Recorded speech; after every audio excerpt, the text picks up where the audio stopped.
सुंदर गोपालम उर्वनमालम नयन विशालम दुःखहरम वृंदावन चंद्रम आनंद कंदम परमानंदम धरणीधरम वल्लभ घनश्यामम पूर्ण कामम अत्यभिरामम प्रीतिकरम भज नंद कुमारम सर्व सुख सारम तत्व विचारम ब्रह्म परम। नमस्कार, स्वागत है आपका आचार्य वाणी में। मैं आचार्य डॉक्टर विक्रमादित्य आपके साथ हूं और आज का हमारा जो कार्यक्रम है उसके अंदर हम आपको बताने वाले हैं कि सितंबर के महीने में वृषभ राशि वालों के लिए कैसा रहेगा ग्रहों का योगायोग और किस प्रकार से आपके जीवन में ग्रहों का खेल होने वाला है, कैसे आप आने वाले समय में परिवर्तन के योग बना सकते हैं। देखिए, सितंबर के महीने में कई ग्रहों का परिवर्तन हो रहा है। शुक्र जो ग्रह है वो वक्री चल रहे थे और मार्गी होने वाले हैं। बृहस्पति महाराज जो मार्गी चल रहे थे वो वक्री होने वाले हैं और बृहस्पति महाराज का वक्री होना आपने कई जगह बहुत सारे लोगों से सुना होगा कि बृहस्पति जब वक्री होते हैं तो कई प्रकार के परेशानी उत्पन्न करने के योग देते हैं, लेकिन हम इसका एक नया पहलू आपके समक्ष उपस्थित करने वाले हैं। चिंता की कोई आवश्यकता नहीं। देखिए, बृहस्पति महाराज इस वक्त राहु के साथ चल रहे हैं। कारण भी समझ लीजिए किस कारण से हम आपको ये बताने का प्रयास कर रहे हैं।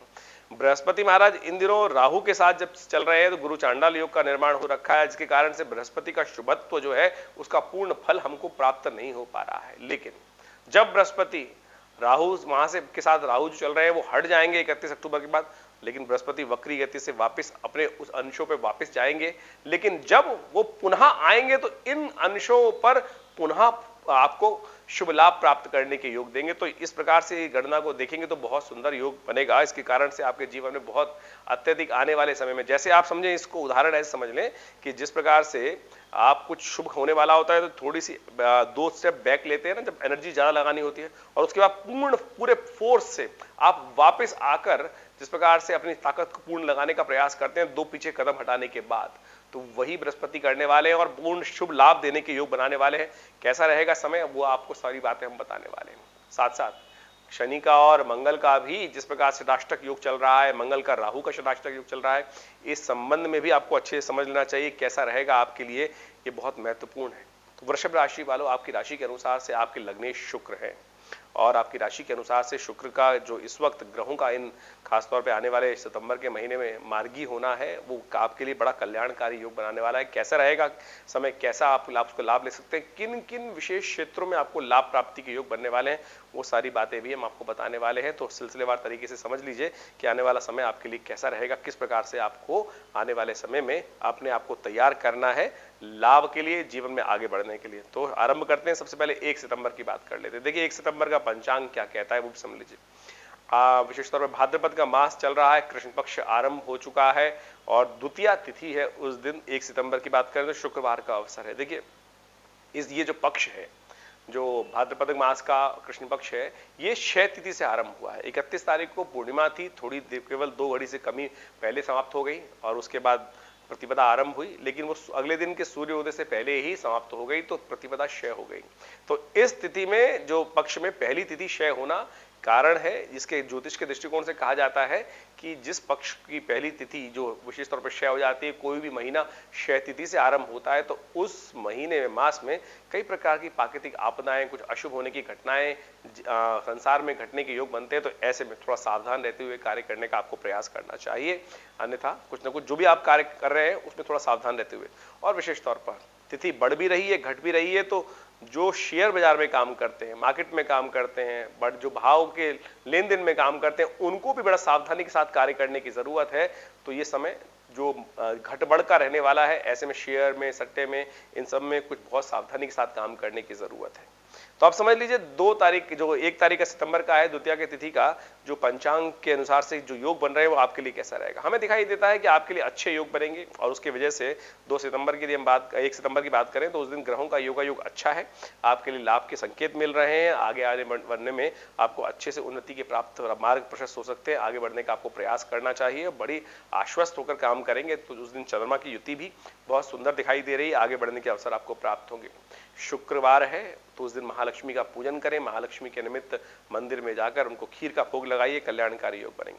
वहीं 2 सितंबर की यदि हम बात करें तो उस दिन का पंचांग के अनुसार से तृतीया की तिथि है, भाद्रपद मास की कृष्ण पक्ष की, शनिवार का अवसर है और उस दिन विशेष तौर पर भद्रा भी विद्यमान है। भद्रा का आरंभ होगा सुबह 10:16 से लेकर जो रहेगी रात को 8:50 तक। तो नया कार्य करने के लिए इस बात का ध्यान रखिएगा, लाभ के योग हैं, बहुत अच्छे कुछ 2-3 कार्य आपके समक्ष आने के लाभ के रास्ते बनते दिखाई दे रहे हैं, कुछ अच्छी अपॉर्चुनिटीज आपके समक्ष आ सकती हैं, लेकिन सुबह 10:15 से पहले ही उनको आरंभ करने का प्रयास कीजिएगा। 10:15 के बाद नए कार्यों में दिमाग लगाना, नए कार्यों को हाथ में लेना, नए प्रोजेक्ट्स पे काम करना शुरू करना उस भद्रा काल में शुभ नहीं रहेगा। तो इस बात का ध्यान रखते हुए आपको कार्य करना चाहिए। गंडमूल नक्षत्र भी विद्यमान रहेगा, जो 2 और 3 तारीख को रहेगा, तो विशेष तौर पर रेवती और अश्विनी नक्षत्र रहेंगे। तो कोई नई जातक जन्म ले रहा है घर परिवार में तो उनकी मूल शांति अवश्य कराइएगा, इस बात का ध्यान रखते हुए कार्य करने का प्रयास कीजिएगा। वहीं 3 तारीख की यदि हम बात करें तो आपके लिए ग्रहों का योगायोग क्या दिखा रहा है वो भी समझ लीजिए। देखिए 3 तारीख के लिए ग्रहों का योगायोग विशेष तौर पर बन रहा है, चतुर्थी का योग है, भाद्रपद के कृष्ण पक्ष की, रविवार का अवसर है। मेष विशेष तौर पे चंद्रमा परिवर्तन करके मेष राशि में जा रहे हैं, ये थोड़ा सा आपके लिए सावधानी भरा समय रहेगा, इस बात को ध्यान रखिएगा।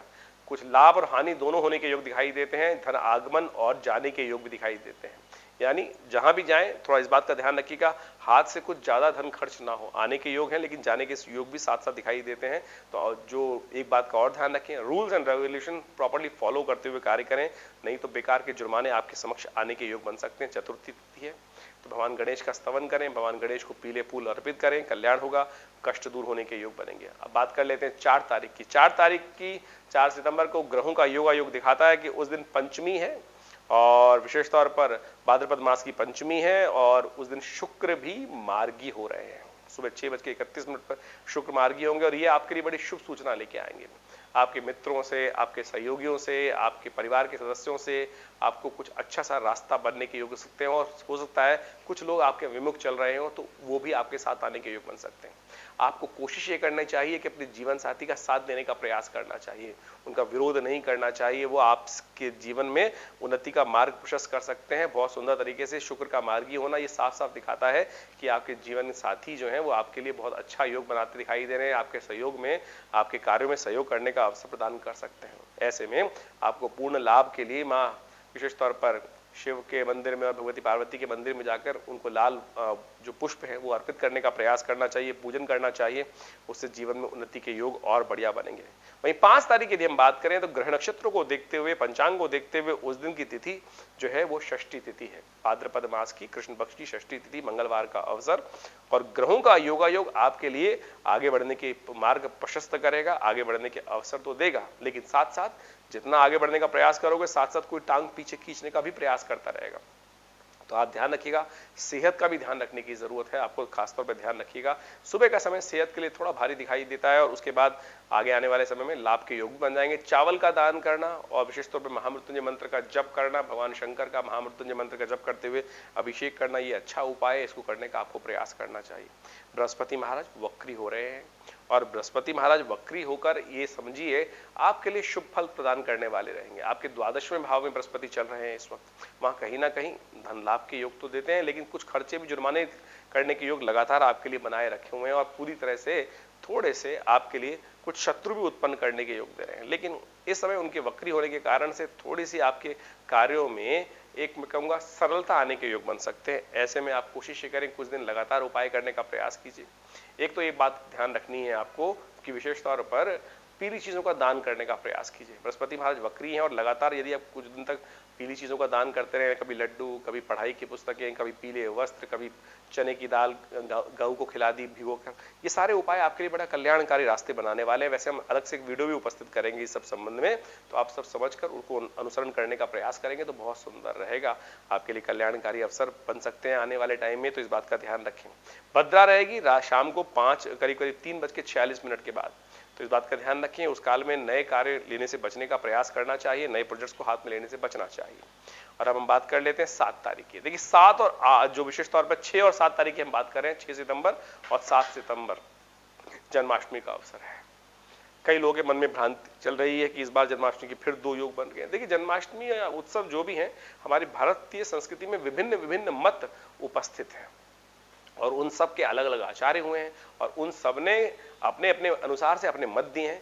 तो स्मार्थों के लिए जो विशेष तौर पर जो जन्माष्टमी का अवसर रहता है वो रहता है कि रात्रि में जिस समय में रोहिणी नक्षत्र और अष्टमी का योग बन जाए वो उसको श्रेष्ठ मानते हैं। तो उनके लिए ये योग बन रहा है कि विशेष तौर पर 6 तारीख के लिए उनका योग है बुधवार के दिन, जो सप्तमी सुबह उदया तिथि है और उसके बाद दोपहर के बाद मध्याह्न में कि अष्टमी का आगमन हो जाएगा और फिर रात्रि में उनको रोहिणी नक्षत्र मिलेगा, तो इसलिए उसको श्रद्धा के साथ मनाते हैं। तो उसके हिसाब से उनके लिए योग बन रहा है। वहीं वैष्णव संप्रदाय जो वैष्णु को माने, भगवान विष्णु की उपासना करें, वो समस्त किसी न किसी रूप से वैष्णव माने जाते हैं। वैसे तो शास्त्र की आज्ञा ये है जो कंठी धारण करें, विष्णु का चिन्ह अपने मस्तक पे लगाएं, मंत्र का जाप करें और सात्विकता का पालन करें, तो वो वैष्णव माने जाते हैं। लेकिन आज के कलयुग में जो केवल विष्णु का नाम भी ले रहे हैं वो भी वैष्णव है, भगवान का समस्त आदर्श पालन करने वाले हैं, कोई दिक्कत नहीं है। तो इस बात का ध्यान रखें। तो समस्त क्षेत्र में उस दिन प्रशस्त रूप से दिखाई देता है कि सब लोग श्रद्धा के साथ 7 तारीख को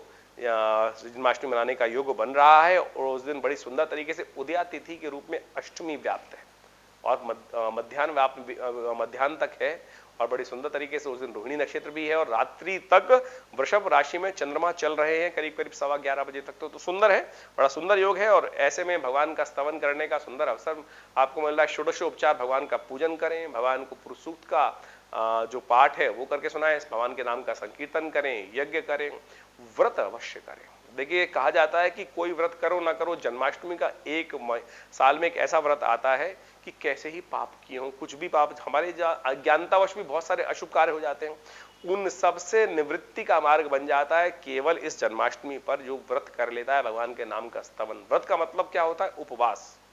जहां हम वास करते हैं वहां से हटकर भगवान के श्री चरणों में वास करें, उनका ध्यान करते हुए अपने समय को लगाने का प्रयास करें, उनके नाम का संकीर्तन करें, तब तो वास्तविक तौर पर उपवास हुआ और वो कल्याणकारी भी रहेगा। तो समय भी आपके लिए अनुकूल दिखाई देता है हमें थोड़ा सा, तो आज जैसे ग्रहों का परिवर्तन का योग बन रहा है वो आपके लिए, लेकिन थोड़ा ध्यान रखिएगा सेहत के लिए थोड़े ग्रह भारी दिखाई देते हैं। इन सब चीजों का ध्यान रखते हुए कार्य करने की जरूरत है। वैसे आपके लिए ग्रह योग अच्छे बने हुए हैं, आगे बढ़ने के अवसर आपको अच्छे मिल सकते हैं। अच्छा योग बन रहा है, भगवान कृष्ण के नाम का संकीर्तन करें और दोनों दिन आपके लिए अच्छे रहेंगे।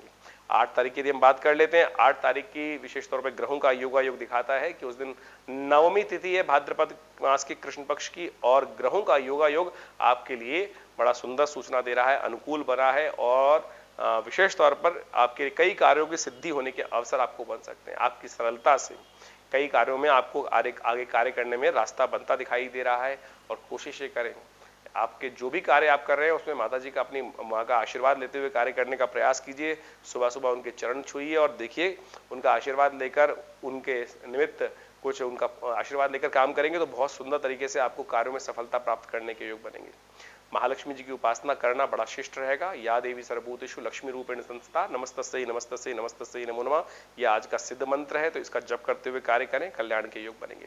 वहीं 9 सितंबर की यदि हम बात करें तो उस दिन दशमी तिथि है और शनिवार का अवसर है और ग्रहों का योग दिखाता है कि आपको जो भी कार्य कर रहे हैं उसमें थोड़ा सा ध्यान रखते हुए कार्य करने की जरूरत दिखाई देती है, क्योंकि उस दिन भद्रा सुबह 6:21 से विद्यमान हो जाएगी, पूरे दिन व्याप्त रहेगी। तो ऐसे में एक बात का ध्यान रखें कि कोई नया कार्य करने से बचने का प्रयास करना चाहिए। शनिवार है इस दिन और ग्रहों का योग दिखा रहा है कि शनि के अनुकूल करने का आपको प्रयास करना चाहिए, क्योंकि मंगल शनि का षडाष्टक योग चल रहा है। ऐसे में कहीं ना कहीं कुछ मन में कुछ ना कुछ खटपट होने के योग दिखाई देते हैं और अननेसेसरी की क्लैशेस बढ़ सकते हैं। तो इस बात का ध्यान रखते हुए आपको कार्य करने का प्रयास करना चाहिए, अननेसेसरी की विघ्न ना आए, उसके लिए शनि का उपाय करें। शनि का उपाय सबसे श्रेष्ठ आपकी राशि के अनुसार जो बनता है वो भी नोट कर लीजिए। आप सबसे श्रेष्ठ रूप से ये करेंगे, पीपल के पेड़ के पास जाकर एक तिल के तेल का दीपक प्रज्वलित करें और एक काले रंग का धागा पीपल के पेड़ पे बांध दीजिए। ओम प्रांग प्रींग प्रोंग से शनिश्चराय नमः इस मंत्र का जप करते हुए कल्याण होगा। वहीं अब 10 तारीख की बात कर लेते हैं। 10 तारीख का दिन बहुत ही शुभ है। उस दिन एकादशी है, भाद्रपद मास की कृष्ण पक्ष की एकादशी, जिसका नाम अजा एकादशी होता है। और अजा एकादशी के साथ साथ ग्रहों नक्षत्रों का भी बहुत परिवर्तन होने के योग बन रहे हैं। चंद्रमा भी परिवर्तन होकर एक तरह से बड़ा सुंदर भाव में जा रहा है, शुक्र के साथ योग बनाने वाला है और ये शुक्र के साथ धन आगमन की सूचना देता है, आपके पुरुषार्थ में बहुत अच्छा सा लाभ देने के योग देता है। लेकिन कई कार्यों में ऐसा ही बन सकता है कि बहुत सारे लोग आपके कार्यों को, समय को बर्बाद करने के योग बनाए। तो कोशिश कीजिएगा थोड़ा स्वार्थी बनकर अपने कार्यों में अपने समय को लगाने का आपको प्रयास करना चाहिए।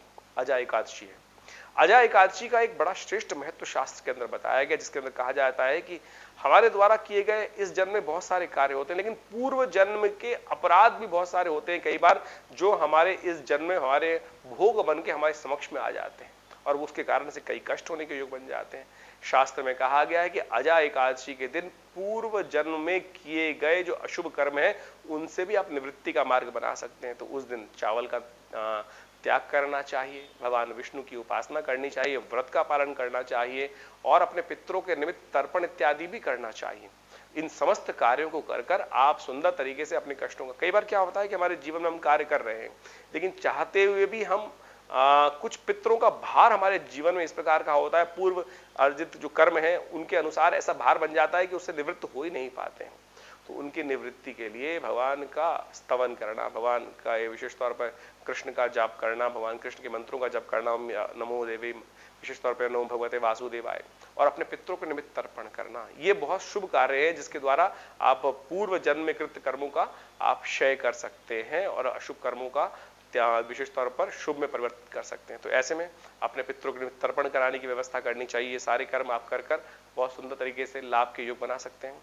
और जिनको कोई दिक्कत हो, कहीं नहीं करा पा रहे हैं, तो हमने विवेकानंद योगाश्रम में सुंदर व्यवस्था रखी है कि अपने पितरों के निमित्त तर्पण कराने के लिए, गायत्री जप कराने के लिए, गायत्री जप कराने के लिए, पितृ गायत्री का जप कराने के लिए आप आश्रम से संपर्क कर सकते हैं। फोन नंबर्स आपके सामने स्क्रीन पर चल रहे हैं और आप देखिएगा कई बार क्या होता है, पूर्व अर्जित कर्म इतने परेशान करते हैं कि हम कुछ भी कर्म कर रहे हैं, शुभ कर रहे हैं, लेकिन उनका फल ही नहीं मिल पा रहा है।